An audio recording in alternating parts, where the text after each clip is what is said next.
Hello. We continue the conversation with Anatoly Fomenko about his proprietary method of form codes. The results of its application are detailed in the exposition of the Multimedia Museum of the New Chronology in Yaroslavl. In the Multimedia Museum of the New Chronology, in the hall, Era of Christ, there is a module explaining the method of form codes. In the module, Comparative Biography of Jesus Christ and Byzantine Emperor Andronikos I Komnenos, the most vivid coincidences in their biographies are presented on interactive screens. Also, in this hall, visitors can learn who calculated the date of the Christ's birth, and when the modern calendar appeared.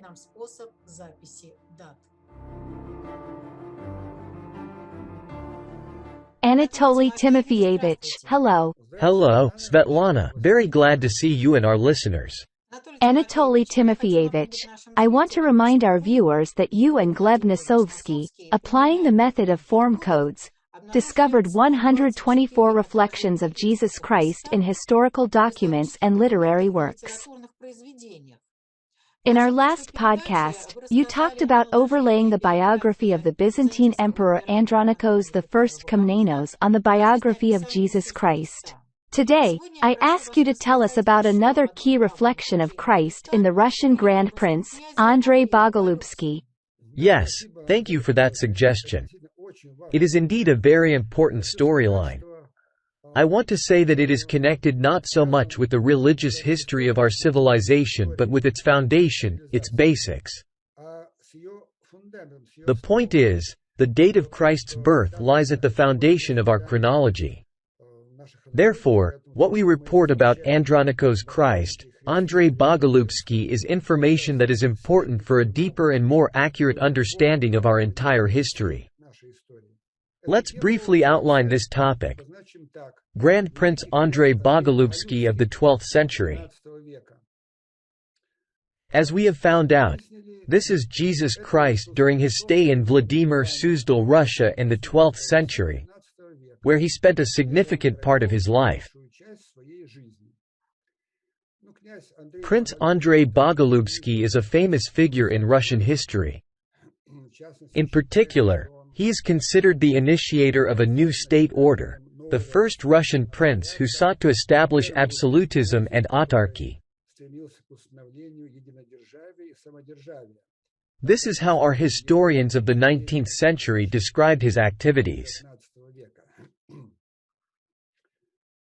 The fact that the biography of Andrei Bogolyubsky overlaps with the biography of Jesus Christ, Andronikos Christ, was discovered using the form code methodology.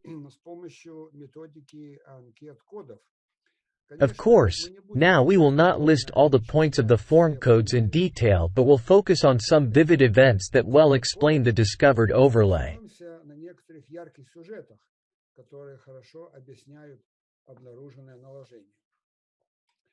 Let's start with the beginning of Andrei Bogolyubsky's biography, where along with a vivid overlay of the circumstances of his birth, there is an episode that made a significant contribution to the history of the massacre of the innocents by the order of King Herod.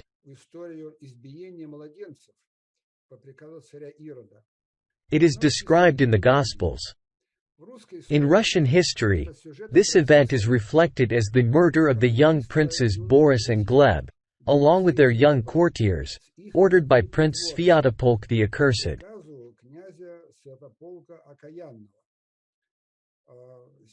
Here, the actions of Sviatopolk the Accursed made a significant contribution to the life story of the Gospel King Herod.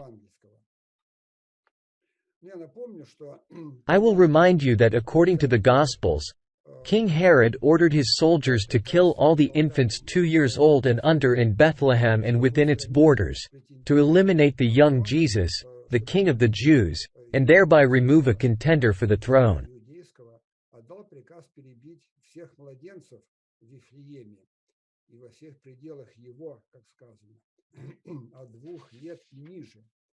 This famous story has found its reflection in a vast number of Christian images, paintings, frescoes, and mosaics.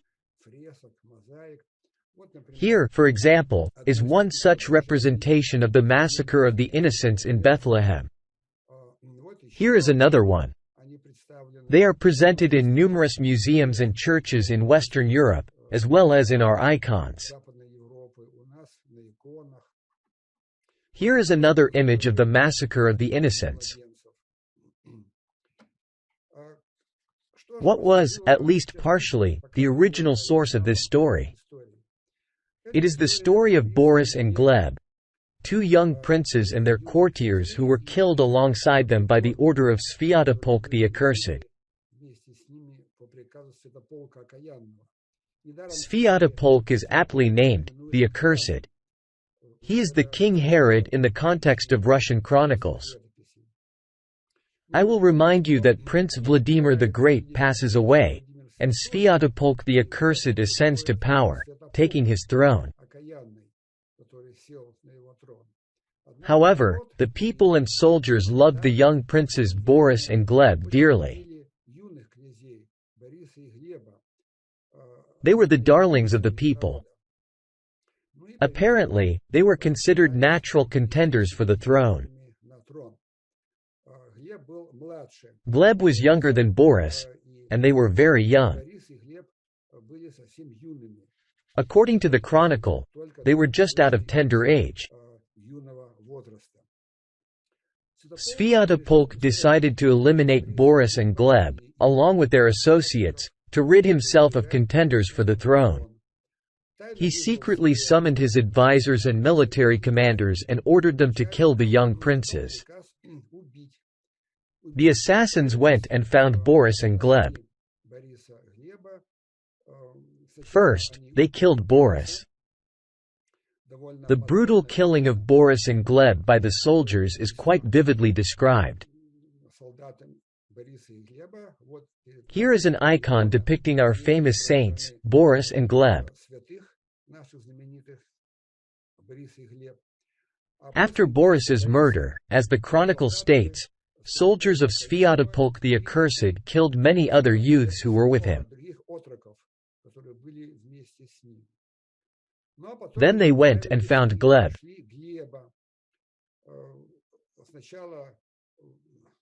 Initially, the youths surrounding Gleb tried to defend him, but they were unsuccessful. Here are book miniatures from the Tale of Bygone Years, Radziwill Chronicle. This miniature shows the killing of Boris, and this one depicts the killing of Gleb.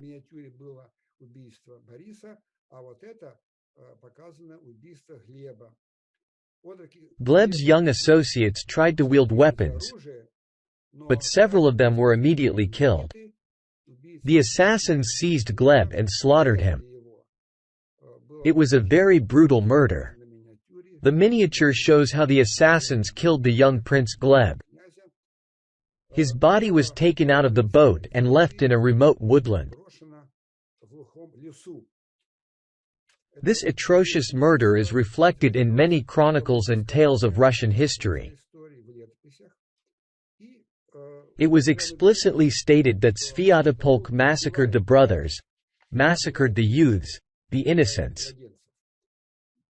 This plot made a significant contribution to the story of the Gospel King Herod and the massacre of the innocents in Bethlehem. And now let's take a look at the chronological diagram we have compiled, which presents the key events related to Andrei Boголюбский, i.e., to Christ during his stay in Russia. On the right are the dates of Andrei Boголюбский's life. It is believed that he was born around the year 1111. The period of his activity in Russia is from 1146 to 1175. In Russian chronicles, the murder of Boris and Gleb is mistakenly assigned several decades earlier. Here is where this story is located. Here is Vladimir the Great. Here is Sviatopolk the Accursed, also known as King Herod. Here is the murder of Boris and Gleb, that is, the Gospel massacre of the innocents. But we already know well that there is a shift of 100 years in Russian history. Moreover, we discussed it when we talked about the erroneous shift of the date of Christ's birth from the mid-12th century to the mid-11th century. The same shift in Russian history, approximately 100 years down, is evident here. That is, events related to Vladimir the Great and the murder of Boris and Gleb must be moved up by about 100 years and overlaid on events starting from the middle of the second half of the 12th century. Yuri Dolgoruki, the father, as believed, of Andrei Boголюбский, is also marked here. His biography is composite, layered. It turns out that it too, as the method of form code has discovered, contains elements of legends about King Herod. Chroniclers confused these stories. Therefore, in some narratives, Yuri Dolgoruki is in conflict with Andrei Boголюбский. We will see this a little later. Here is the diagram. We will be occasionally returning to it to understand where everything is located on the timeline. Now let's turn to the story highlighted here, which is conventionally called The Secret Escape of Andrei with the Icon of the Mother of God. This is the mid-12th century. This event is very well known in Russian history. Andrei Boголюбский secretly flees from Yuri Dolgoruki and his courtiers, hiding, fearing for his life.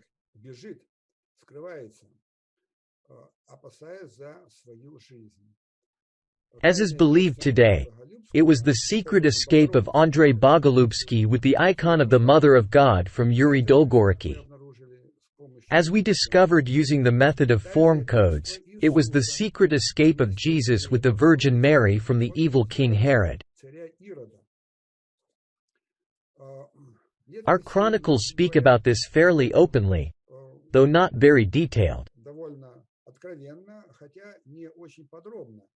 It is reported that during this period, Yuri Dolgoruki incurred great hatred among the people.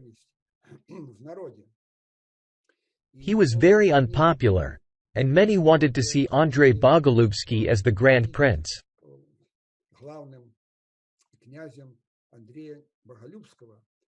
Eventually, a conflict arose, and fearing for his life, Andrei Boголюбский was forced to flee the capital. He fled in secret. It is known that during this escape, he took with him the icon of the Mother of God to protect him from dangers that could come from his pursuers.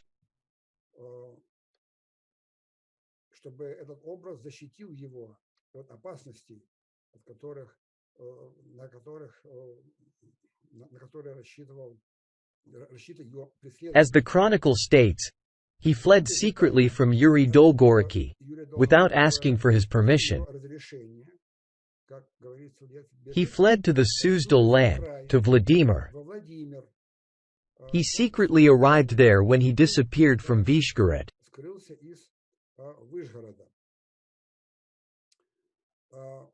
Commentators describe this escape as an unprecedented escape from Kievan Rus. As we understand, it was actually from Tsarograd. As the chronicle says, he fled from the evil happening there. This escape was accompanied by a special divine blessing. So, Andrei Boголюбский flees, hiding from enemies, from Yuri Dolgoruki. Next, is a very interesting description of the icon of the Mother of God, which from this moment accompanied Andrei in many crucial events of his life.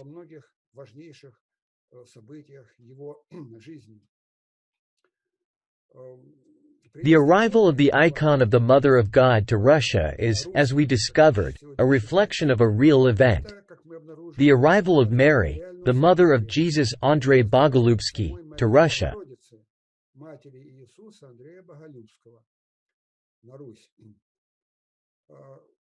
Moreover, in 1155, as believed, several miraculous events related to this icon occur. They are very interesting. In brief, the essence is very simple. Russian chronicles say that the icon of the Mother of God appears to be alive. It is animated. As the chronicle says, the icon would come out of the shrine by itself. The first time it was seen standing in the middle of the church. Then, when supposedly the icon was moved to another place, it left that new place, turned toward the altar, and walked around the church.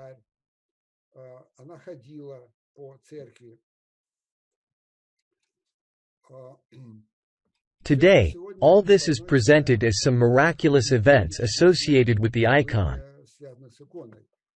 In reality, as we understand, it reflects the fact that processing old documents, old records, chroniclers saw in these documents the living Mary who accompanied her son Andrei Boголюбский.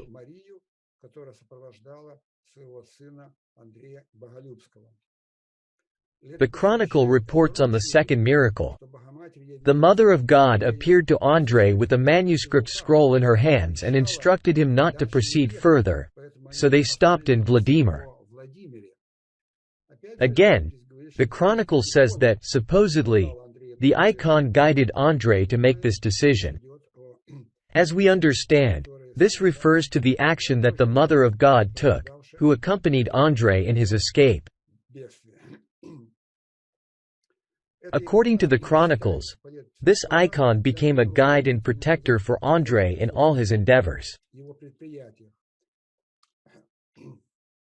Moreover, it also left with Andrei, being exposed to danger. The chronicles state that the icon itself was in danger from the pursuers of Andrei Boголюбский.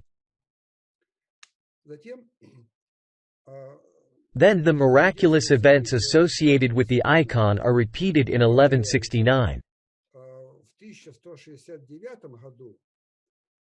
Let's look at the classic depiction of the sorrows of the Holy Family. This is Dürer's woodcut, The Flight into Egypt. The next storyline in Russian history is also connected with the animated living icon of the Mother of God and Andrei Boголюбский. As it is believed, in 1169, the Mother of God personally addressed Jesus Christ with a request not to take Novgorod by assault. Andrei Boголюбский immediately agreed. This is a very vivid event. In that year, Andrei Boголюбский sent an army to capture Novgorod. A huge army of Andrei approached the city.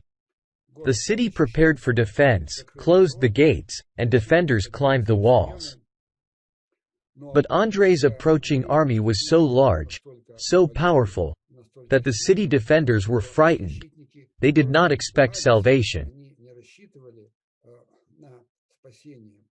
And suddenly, as the chronicle writes, the Mother of God turned her holy face away from the attackers and addressed the city, and tears fell from her eyes. Archbishop Ilya of Novgorod exclaimed that it was a wonderful miracle, that the icon could shed tears. And he directly addressed Mary. Queen, you give us a precursor that in this way you intercede before your Son and our God, Jesus, for the salvation of the city.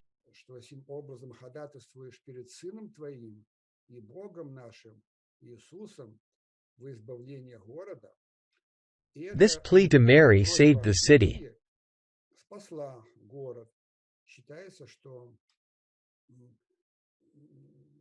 It is believed that Andrei Boголюбский's army retreated from the city. As the chronicle writes, Andrei Boголюбский agreed to the icon's request and lifted the siege of Novgorod.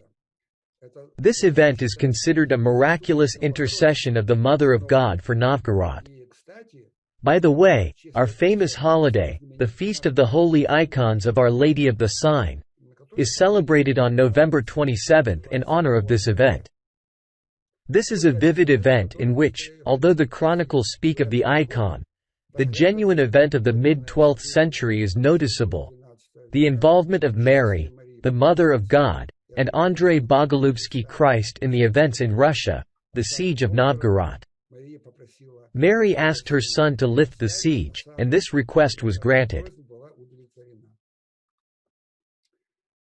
Thus, the identification of Jesus with Andrei Bogolubsky is quite clear.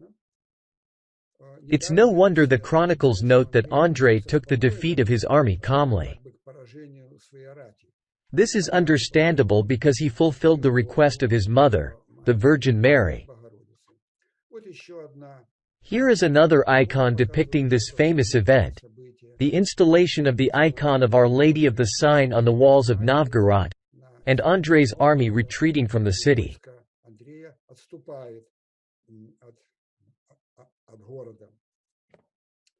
Let's move on. I'll skip further overlays of the biography of Andrei Bogolubsky onto the life of Christ and Andronikos Komnenos using the method of form codes.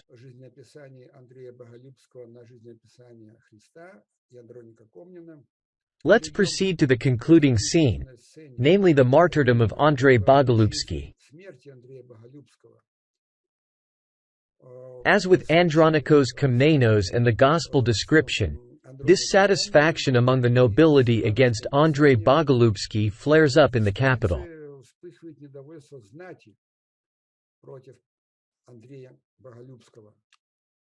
It turns out that Andrei Bogolubsky, like his duplicates, provoked great irritation and discontent among the nobility in the capital.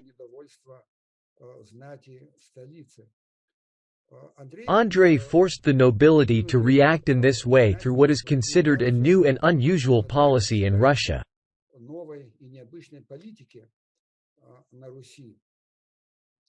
In particular, he greatly restricted the influence of the boyars, causing their immense dissatisfaction.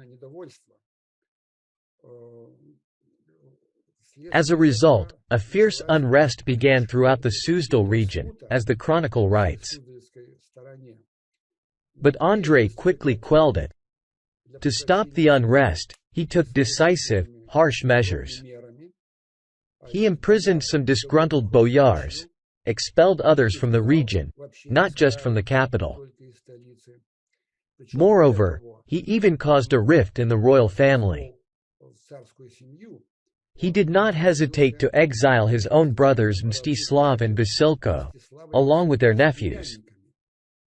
They left the capital.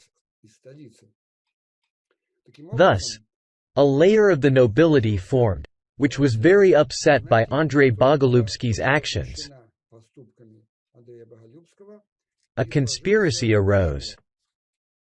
This is familiar to us from the biography of Andronikos Komnenos. The Gospels say the same thing: a plot was laid against Jesus Christ. In Russian history, the main instigator of the conspiracy is named Peter Kuchkov, according to Russian chronicles. Initially, he was an Andrei's associate, but later he led the conspiracy. About 20 dissatisfied people became the main conspirators. A secret meeting took place at night during which it was decided to kill Prince Andrei Bogolubsky.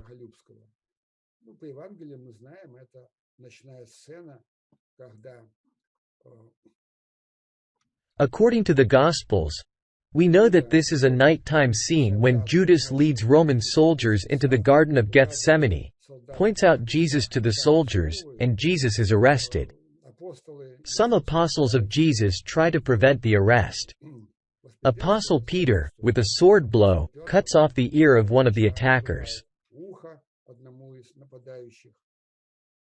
This is described in the Gospels. A multitude of people came to arrest Jesus.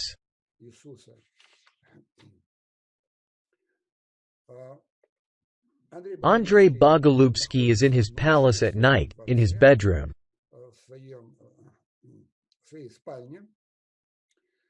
Conspirators break in at night, cruelly torture and kill him. It is vividly emphasized in the narrative that Andrei's wife, the closest person to him, turns out to be a traitor. She joined the conspiracy. Along with the conspirators, she bursts into the bedroom, shows them where to go. Thus, this portrayal made a significant contribution to the gospel image of Judas. A close person, a former apostle, betrayed his teacher. And here, the wife betrayed her husband. She led the murderers to the prince's palace and showed them the way to his bedroom, where they broke into at night. Here is a miniature from the Radziwill Chronicle depicting the attack of conspirators on Prince Andrei Bogolyubsky. His right hand is severed. I'll remind you that the plot of the severed right hand is one of the prominent themes in the story of Andronikos Komnenos. As we discussed, in the Turin Shroud, there is also evidence of this on the right hand of Jesus Christ. We can see that the chroniclers were confused. In the story of Andronikos Komnenos, the right hand was severed, and in many other duplicates, the right hand is specifically mentioned. However, there are duplicates of the life story of Christ where it is said that both hands were severed. We'll discuss this a bit later when we talk about the death of Osiris. In the Russian version, at least in the miniature, we see that the left hand is severed. In the chronicle itself, it is mentioned that the right ear and hand were severed.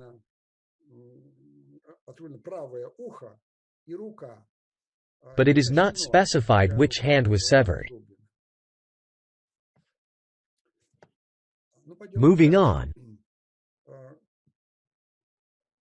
Andrei was not killed immediately. He was tortured for a long time. This is the next miniature from the Radziwill Chronicle. It is important to note the following. It is not depicted in the book miniature in the chronicle, but there is an image in other chronicles. Specifically, it mentions some death pillar, near which Andrei Bogolyubsky found himself still alive, and near this death pillar he was finally killed.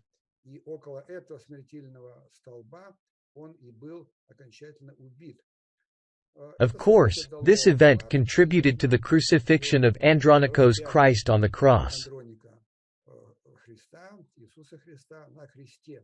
Sometimes texts spoke of execution on the pillar, and in our texts, it is said that Christ ascended the cross. In the Russian chronicle narrating the death of Andrei Bogolyubsky, it is said that he was sitting near a pillar, where he was killed. This is the same storyline. The prince ascended the pillar and was killed near this pillar. The chronicle reports that he received a mortal blow with a spear. This is depicted in the miniature from the Radziwill Chronicle. It is said that the spear pierced his ribs.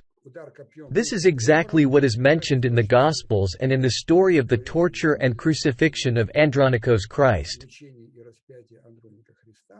Here in the miniature, a spear strike into the ribs is strengthened by a sword stab into the ribs. Here is a very brief summary, without details, of how Andrei Bogolyubsky was executed.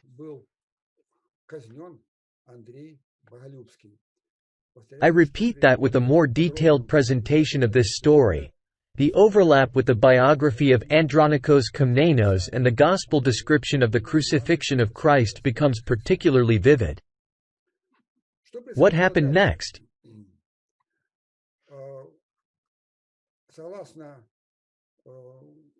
According to the Gospels, the traitor who betrayed Jesus, namely the former apostle Judas Iscariot, hanged himself. He perished.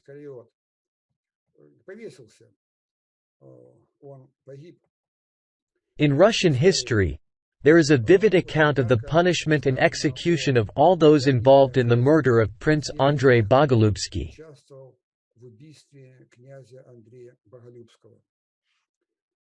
Russian chronicles pay special attention to Andrei's wife. In the miniature, we saw the traitorous woman who led the murderers to the bedroom. This reflects the story of Judas Iscariot. This event made a significant contribution to the story of the betrayer Judas Iscariot. Moreover, chroniclers described, and it was depicted, how she held the severed hand of the prince, an act not for the faint of heart.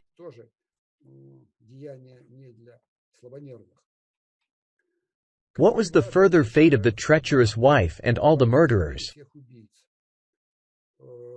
I'll remind you that according to our reconstruction, the revenge for the murder, for the crucifixion of Andronikos Christ, was the Trojan War, which occurred several years after the execution. In the early 13th century, a massive army of Russia Horde and allies, today also called Crusaders, approached Tsargrad. The city was surrounded, besieged, captured, and many people who, as we now understand, were involved in the condemnation and rebellion against Andronikos Christ, were executed. The Trojan War was revenge for the crucifixion of Emperor Andronikos Christ, also known as Andrei Boголюбский, in Tsargrad, the capital of the kingdom. Russian chronicles also vividly reflected this event. What was the fate of the wife, i.e., Judas Iscariot? According to Russian sources, after Andrei Boголюбский, Prince Mikhail comes to power. He personally orders the punishment of the guilty. The wife was captured. Mikhail ordered the guilty woman to be hanged on the palace gates.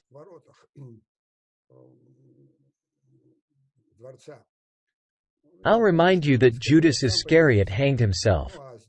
According to Russian chronicles, an order was given to hang the guilty wife. It is also mentioned that after this, upon coming to the capital, in our texts it is called Vladimir, the city that owns the world, Mikhail ordered the capture of all those involved in the prince's murder, whoever they could find, and brutally executed them. They were executed very cruelly. The chronicle states that all the murderers were captured, ordered to break all their bones. Some were hanged, some were thrown into boxes, and already dying, were thrown into the lake. The execution was vivid, illustrative, and very cruel. This is how the Trojan War, the fall of the capital and the execution of all those involved in the crucifixion, is reflected in Russian history.